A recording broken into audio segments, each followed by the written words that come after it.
Hello everyone, welcome back to my channel. तर ह्या व्हिडिओमध्ये आपण बघणार आहोत की पब्लिक इंटरनॅशनल लॉ हा जो विषय आहे यात असायलमचं काय महत्त्व आहे, असायलमचा अर्थ काय होतो, असायलम कधी ग्रँट करता येतं, कधी ग्रँट करू शकत नाही, हे कुठे कुठे ग्रँट करण्यात येऊ शकतं. त्याचबरोबर आपण हे बघणार की कुठले असे काही महत्त्वाच्या केसेस होत्या की जेव्हा असायलम ग्रँट करण्यात आलं किंवा नाकारण्यात आलं. So let start. तर असायलम जो हा शब्द आहे ना, हा लॅटिन वर्ड असायलियामधून येतो. ओके. आणि असायलियाचा मिनिंग काय होतो? त्याचा मिनिंग होतो की इनवॉयलेबल प्लेस. आता इनवॉयलेबल प्लेस म्हणजे काय, की अभेद्य अशी जागा, की म्हणजे जिथे कोणी जाऊ शकत नाही, तिथे तुमचं नुकसान म्हणजे तुम्ही त्या जागेवर गेला तर तिथे तुमचं नुकसान कोणी करू शकत नाही अशी जागा. तर असायलियापासून येतो आपला असायलम. मग असायलम काय इन्शुअर करतं की shelter and protection are provided by a state to a person who is denied the same in his own country.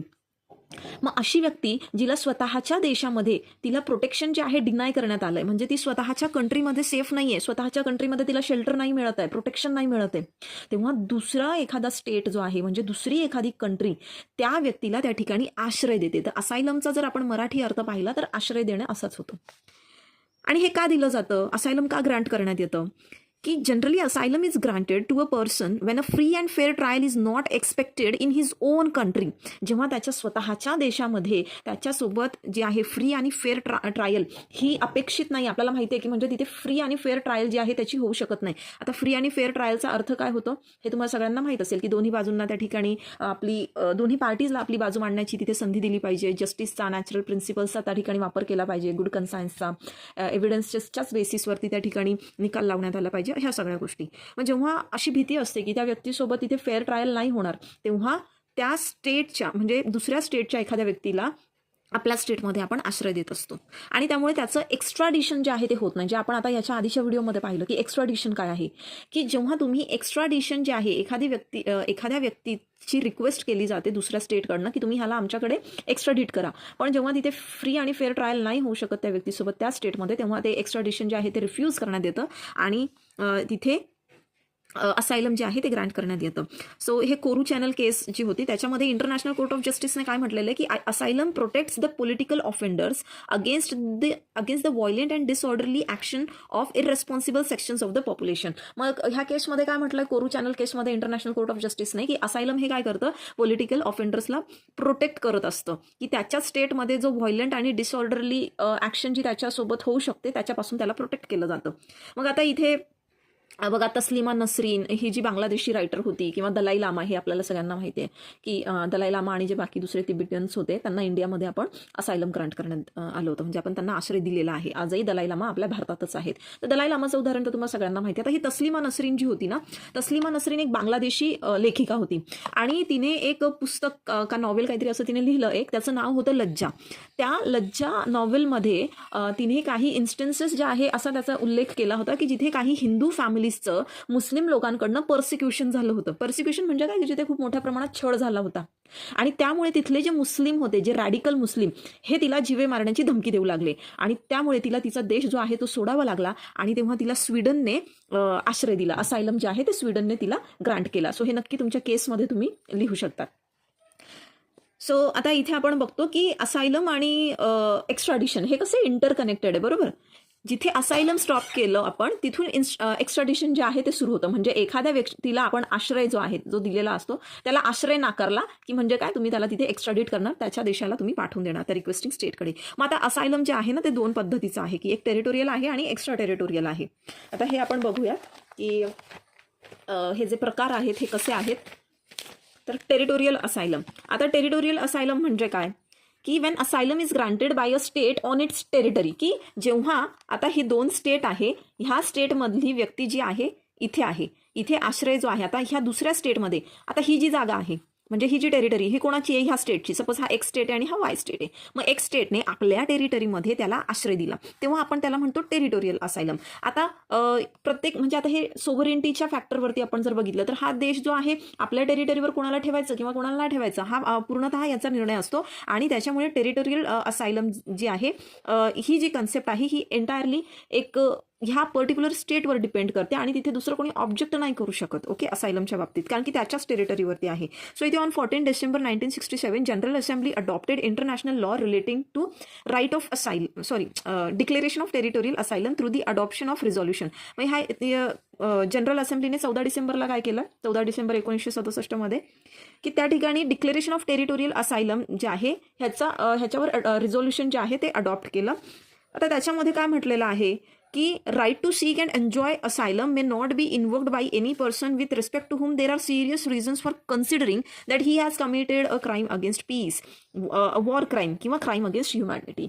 मग आता ह्याच्यामध्ये काय सांगितलंय की असायलम जो आहे तुम्ही as a matter of right नाही मागू शकत जेव्हा तुम्ही एखादा असा गुन्हा केला आहे की जो ह्युमॅनिटीच्या अगेन्स्ट आहे, किंवा तुम्ही वॉर क्राईम केलेला आहे, किंवा तुम्ही पीसच्या अगेन्स्ट म्हणजे जी शांतता आहे, शांतता भंग केलेली, अशा पद्धतीचे जर क्राईम केलेले असेल तेव्हा असायलम जे आहे ते ग्रांट केलं जाणार नाही. आता टेरिटोरियल असायलमचे कोणकोणते इन्स्टन्सेस आहे की म्हणजे कधी कधी टेरिटोरियल असायलम जे आहे ते ग्रांट करण्यात आलं होतं. तेव्हा ईदी अमीन जो आहे ह्याला असायलम दिलं होतं सौदी अरेबियाने. त्यानंतर बेबी डोक, तर बेबी डॉगचं नाव ॲक्च्युली वेगळं आहे, it was like Jean Claude Duvalier जो फॉर्मल प्रेसिडेंट होता हायतीचा, तर त्याला पण असायलम दिलं होतं फ्रान्सने. तर आता ही नावं तुमच्या मे बी लक्षात नाही राहणार. तर आता बघा ही 2-3 नावं जी आहे तुम्हाला लक्षात राहतील. दाऊद इब्राहिम जो माफिया डॉन होता त्याला दुबई गव्हर्नमेंटने असायलम ग्रांट केलं, तर हे तुम्ही लिहू शकता दाऊद इब्राहिमचं उदाहरण. त्यानंतर सलमान रशिदी, त्याने जे त्याचं कॉन्ट्रोव्हर्शियल नॉवेल होतं सॅटॅनिक वर्सेस, तर त्याच्यासाठी मग ग्रेट ब्रिटनने त्याला काय असायलम ग्रांट केलं. त्यानंतर तस्लिमा नसरीन, आता तस्लिमा नसरीनचं मी तुम्हाला मगाशीच उदाहरण दिलं की तिने जे नॉवेल लिहिलं होतं आणि त्याच्यामध्ये एक काही असे इन्सिडेंट तिने टाकले होते, मग त्यामुळे तिला थ्रेट्स जे आहे तिच्याच देशात दिले जात होते, जीवे मारण्याची धमकी दिली जात होते, तेव्हा स्वीडनने तिला असायलम ग्रांट केलं. आणि टायगर मेनन, आता टायगर मेनन जो की बॉम्बे ब्लास्टमध्ये, बॉम्बेचा जो बॉम्ब ब्लास्ट झाला त्याच्यात जो मेन प्रमुख आरोपी जो आहे, ज्याचा मेन रोल राहिला आहे त्याच्यामध्ये, त्याला पाकिस्तानने असायलम ग्रांट केलं. आणि दलाई लामा, आता हे असायलम जे आहे हे चांगल्या पद्धतीचं आहे. दलाई लामाचं असेल किंवा मग तस्लिमा नसरीन असेल, सलमान रशिदी, हे जे बघतो ना हे कुठे ना कुठे पॉझिटिव्ह वेमध्ये. बट आपण जर हे बघितलं जसं की टायगर मेननचं किंवा दाऊद इब्राहिम, सो हे असायलम ग्रांट करून ॲक्च्युली कुठे ना कुठे आपल्या देशाचा मोठा हे झाला, तिथे नुकसानच आपण म्हणू शकतो की त्या ऑफेंडर्सला आपण पनिश नाही करू शकलो. त्यामुळे मग आता एक्स्ट्रा टेरिटोरियल असायलम, एक्स्ट्रा टेरिटोरियल म्हणजे काय की आता आपण ह्या उदाहरणात पाहिलं होतं की ह्या देशामध्ये जेव्हा ह्या देशातला एखादा ऑफेंडर आला आणि ह्यांनी आश्रय दिला, आता ह्यांचीच कंट्री होती त्यामुळे हे ग्रांट करू शकत होते. आता एक्स्ट्रा टेरिटोरियलमध्ये काय असतं की फॉर एक्झाम्पल आता ही कंट्री आहे, ठीक आहे, ह्या कंट्रीचं, आणि ही एक दुसरी कंट्री आहे, ह्या कंट्रीची एम्बेसी आहे. आता एम्बेसी आपल्याला माहिती आहे की दुसऱ्या कंट्रीजमध्ये असते. तर इथे हा जो एक्स कंट्री आहे, ह्या एक्स कंट्रीची इथे एम्बेसी आहे वाय कंट्रीमध्ये, ठीक आहे. आता ही जी एम्बेसी आहे ना, आपण ज्युरिस्डिक्शनमध्ये पाहिलं की ह्यांना काय असते, इम्युनिटी असते, म्हणजे ह्यांच्या अगेन्स्ट क्रिमिनल किंवा सिव्हिल ज्युरिस्डिक्शन जे आहे तो हा देश, म्हणजे ह्या देशामध्ये खरं तर ही एम्बेसी, तसं तर ह्या देशाचे कायदे कानून ह्याच्यावर इम्पोज झाले पाहिजे, परंतु ह्या काही इम्युनिटीज आहे, स्पेशल प्रिव्हिलेजेस दिलेले आहेत इथे, की जेव्हा दुसऱ्या देशाची एम्बेसी किंवा मग कॉन्स्युलेट्स जे असतात किंवा मग लिगेशन असतात, तर हे जे ऑफिसेस या ठिकाणी इस्टॅब्लिश केलेले असतात त्याच्यावर आपण आपलं ज्युरिस्डिक्शन इम्पोज करत नाही. म्हणजे काय, मग आता ह्या क्षेत्रफळामध्ये म्हणजे ह्या पर्टिक्युलर एरियामध्ये, ह्या टेरिटरीमध्ये, जरी ही टेरिटरी ह्या कंट्रीची आहे तरी असं गृहीत धरलं जातं की ही माणसं जी आहे ही त्यांच्याच स्वतःच्या कंट्रीमध्ये आहेत, ठीक आहे. मग इथे जर कोणी असायलम, ह्या एरियामध्ये जर कोणाला असायलम ग्रांट केलं तर आपण त्याला म्हणतो एक्स्ट्रा टेरिटोरियल दिस थिंग असायलम. मग आता असं होऊ शकतं, सपोज हा वाय कंट्रीचा जो ऑफेंडर आहे, ही वाय कंट्री आहे ना, तर इथला एखाद्या व्यक्तीने एखादा ऑफेन्स केला आणि त्याने जाऊन त्याच्याच देशात असलेली एम्बेसी पण जी दुसऱ्या देशाची आहे तिथे असायलम घेतलं, तर मग हे लोक आता मूळतः यांना हा राईट आहे की नाही आहे, तर हे डिपेंड करतं त्या सिच्युएशनवर. इथे ॲब्सोल्यूट राईट नसतो, पण मग हे लोक असायलम ग्रांट करू शकतात. तर एक पेरूची केस पण आहे तशी, आपण ती पुढे बघणारच आहोत, पेरू कंट्रीची. तो इकडे ह्या एरियामध्ये जेव्हा जी टेरिटरी यांची स्वतःची नाही आहे पण त्या दुसऱ्या स्टेटची ती टेरिटरी आणि तिथे असायलम ग्रांट करण्यात येतं, तर दिस इज एक्स्ट्रा टेरिटोरियल असायलम. मग आता हे कुठे कुठे होऊ शकतो, तर हे असायलम जे आहे लिगेशनमध्ये होऊ शकतं, की जेव्हा एम्बेसीचे प्रिमायसेस आहे फॉरेन कंट्रीजमध्ये तिथे तुम्ही असायलम ग्रांट करता तेव्हा आपण म्हणतो असायलम इन लिगेशन. तो embassy premises are regarded to be outside the jurisdiction of the territorial state, म्हणजे एम्बेसीचा जो प्रिमायसेस आहे ना एम्बेसीचं, ते ह्या देशाच्या टेरिटोरियल ज्युरिस्डिक्शनच्या बाहेर आहे, म्हणजे त्याच्यातून वगळण्यात येतं आणि त्यामुळे इथे ही प्लेस कशी आहे, इनव्हायोलेबल. आपण पाहिलं होतं की इथे पोलीस लोक सुद्धा जे आहे एंट्री करू शकत नाही इथे, त्यामुळे ही इनव्हायलेबल प्लेस आहे, की अभेद्य जागा आहे, तिथे कोणीही येऊन घुसखोरी करून तुम्हाला पकडू शकत नाही. तर जो हेड ऑफ द मिशन असतो ना, तो असायलम ग्रांट करू शकतो ह्या अशा प्रिमायसेसमध्ये. मग इथे बघा ही एक केस होती विक्टर रॉल हयादेला तुर्केस 1950ची. ह्या केसमध्ये असायलम इन फॉरेन लिगेशन वेअर हयादेला तोरा अ पेरुवियन सिटीजन. तर पेरुवियन सिटीजन म्हणजे पेरू कंट्रीचा सिटीजन होता हा, and he was charge with rebellion. त्याने रिबेल केलं होतं, त्यामुळे त्याला त्या ठिकाणी चार्ज करण्यात आलं होतं. आता ह्या पेरुवियन सिटीजनला म्हणजे ह्या पेरू कंट्रीच्या सिटीजनला हा हयादला जो होता, तर ह्या हयादलाला काय केलं, कोलंबियाने तिच्या एम्बेसीमध्ये असायलम ग्रांट केलं. पण आता कोलंबियाची एम्बेसी कुठे होती, ही पेरूमध्येच होती. एक लक्षात घ्या, हे बघा, हे थोडंसं कन्फ्युजिंग वाटू शकतं तुम्हाला. एकच मिनिट, वेअर इज द कपडा. ओके, सो ह्या केसमध्ये काय झालं होतं बघा, की आता समजा हा पेरू देश आहे, ठीक आहे, दिस इज पेरू कंट्री. हा जो स्क्वेअर मी ड्रॉ केला आहे, consider it as the Peru, the state of Peru. आता ह्या पेरू कंट्रीमध्ये एम्बेसी होती, कोणाची, कोलंबियाची एम्बेसी आहे, ठीक आहे. मग आता पेरू कंट्रीचाच हा जो हयादेला होता, हयादेलाने काय केलं, काहीतरी ऑफेन्स जो आहे तो कमिट केला, ठीक आहे. त्याने ऑफेन्स कमिट केला म्हणजे रिबेल केलं ॲक्च्युली बेसिकली, आणि त्याने शरण घेतली इथे ह्या कोलंबिया एम्बेसीमध्ये, आणि कोलंबिया एम्बेसीने त्याला शरण दिली पण, म्हणजे असायलम जे आहे ते ग्रांट केलं. आता पेरू बोलला की बाबा रे तुम्ही आमच्याच इथे आहात ना, no we do not accept this, तुम्ही हे नाही करू शकता. त्यांनी रिफ्यूज केलं की तुम्ही आमच्याच सिटीजनला, आमच्याच नॅशनलला या ठिकाणी असायलम ग्रांट करू शकत नाही. पण इंटरनॅशनल कोर्ट ऑफ जस्टिसने काय सांगितलं की Colombia was not bound to surrender this Haya de la to Peru. म्हणजे कोलंबियाने त्या ठिकाणी जी शरण दिली आहे ती योग्य आहे, कारण हे एम्बेसीमध्ये दिलेलं आहे आणि एम्बेसी जी आहे पेरूच्या ज्युरिस्डिक्शनमधून बाहेर येते.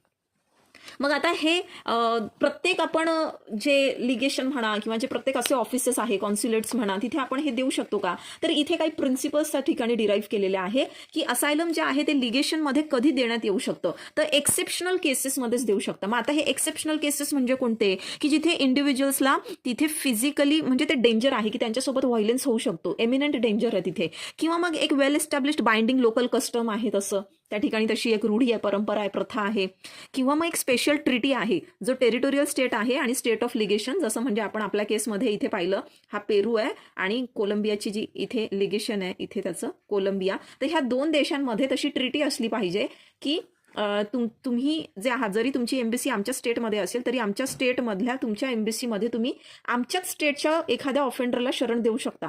अशी जर ट्रिटी असेल तर मग त्या ठिकाणी असायलम ग्रांट करण्यात येऊ शकतं. मग आता इंडियाचा काय व्ह्यू आहे इथे, तर इंडिया अजिबात असं काही रेकग्नाइज करत नाही. इंडिया काय, भाई हमारी जमीन पे हो ना तो हमारा ही राज चलेगा, हमारी जमीन पे आके आप हमारे इंसान को आप ही शरण देंगे तो ऐसा तो नहीं चलेगा, असं कोणाचा व्ह्यू आहे, इंडियाचा व्ह्यू आहे. तो India does not recognise the right of such mission to give asylum to any person or persons within their premises. तो 30 डिसेंबर 1967ला इथे सर्क्युलर जे आहे त्याने आपण इंडियाने सगळे जे फॉरेन डिप्लोमॅटिक नेशन्स आहे ना इंडियामध्ये, त्यांना आपण असं सर्क्युलर जे आहे ते पास केलेलं आहे की गव्हर्नमेंट ऑफ इंडिया असं कुठला राईट जो आहे तो इथे रेकग्नाइज करत नाही. देन असायलम इन कॉन्स्युलर प्रिमाइसेस पण आहे. तर जे कॉन्स्युलेट्स असतात ना, तर कॉन्स्युलेट्ससाठी पण हेच प्रिन्सिपल्स जे आता आपण बघितले तेच इथे पण ॲप्लिकेबल होतात. Then we see asylum in premises of international institutions. आता जे इंटरनॅशनल इन्स्टिट्यूशन्स आहे, WHO असेल, WTO असेल किंवा युनिसेफ असेल, UNO असेल, तर इथे असायलम ग्रांट करू शकतं का ह्या इंटरनॅशनल इन्स्टिट्यूशनच्या प्रिमाइसेसमध्ये. मग इथे असा व्ह्यू आहे की as a matter of right जे आहे हे ग्रांट नाही करू शकत, पण मग टेम्पररी असायलम जे आहे ते ग्रांट करू शकतात. कधी, जेव्हा इमिनेंट व्हायलन्सचं डेंजर आहे तिथे, की तिथे खूप व्हायलन्स जो आहे त्या व्यक्तीसोबत होऊ शकतो आणि त्या व्यक्तीचं लाईफ जे आहे धोक्यात आहे, तेव्हाच अशा पद्धतीचा असायलम ग्रांट करण्यात येऊ शकतो.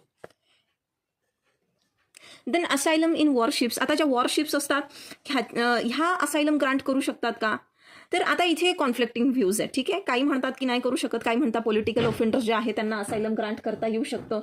पण आता इथे वॉरशिपचा जेव्हा कन्सर्न येतो तेव्हा असायलम हे कधी ग्रांट करू शकतात, on the ground of humanity, की जेव्हा त्या इंडिव्हिज्युअलला एक्स्ट्रीम डेंजर आहे. तेच आपण जे पॉईंट्स आता पाहिले ना, की एक्स्ट्रीम डेंजर असेल, त्याच्यासोबत व्हायलन्स होणार असेल, त्याचं लाईफ धोक्यात आहे, तेव्हाच देता येऊ शकतं. आता असायलम इन मर्चंट व्हेसल्स. आता वॉरशिप वेगळे आणि मर्चंट व्हेसल्स वेगळे. मर्चंट व्हेसल्स म्हणजे काय, जे शिप जे आहे जी फक्त उद्योग व्यापारानिमित्त म्हणजे जे ट्रॅव्हल करतात, सी वॉयजेसवरती असतात.